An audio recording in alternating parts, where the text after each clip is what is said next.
Responsibilidad sa pagmamaneho isinusulong ng isang Philippine advocate for road safety. Alamin natin ang detalye sa report ni JM Pineda. Live, Rise and Shine, JM. Audrey, nitong mga nakarang araw nga ay ilang mga aksidente ang naitala sa kalsada at ang ilan nga ay nagkaroon pa ng patay at kumitil ng buhay.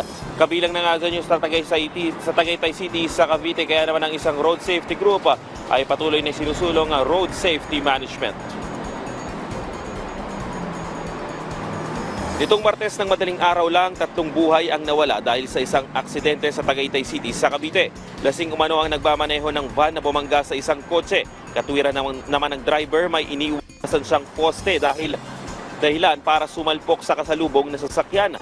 Malaking responsibilidad ang paghawang manibela dahil buhay ang kapalit sa isang iglap ng pagkakamali. Yan ang matagal nang sinusulong ng Philippine Advocate for Road Safety para maiwasan na ang pagdami pa ng road crash sa Pilipinas. Isa nga sa paalala ng grupo ay ang dapat nasa tamang kondisyon ang driver sa tuwing magmamaneho, physical man o mental. Importante rin daw na lihitimong kayang imaneho ng driver ang sasakyan na hawak, lalo na kung malalaki ito o pampasahero.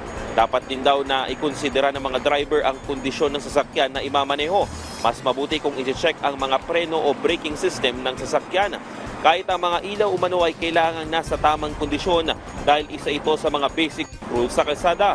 Hindi rin mawawala sa dapat tandaan ang pagkonsidera sa pag-iba-ibang panahon sa isang araw. Pasok daw dyan ang speed limit lalo na kung limitado ang nakikita ng motorista sa tuwing umuulan.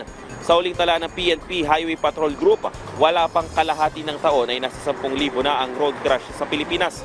Isa nga sa mga naging hakbangin ng DOTR dyan ay ang mandatory drug testing sa mga PUV drivers. Tinitignan na rin ng ahensya ang ilang proseso ng pagkuha ng lisensya gaya ng medical check-ups dahil may mga non-appearance system umanong nangyayari.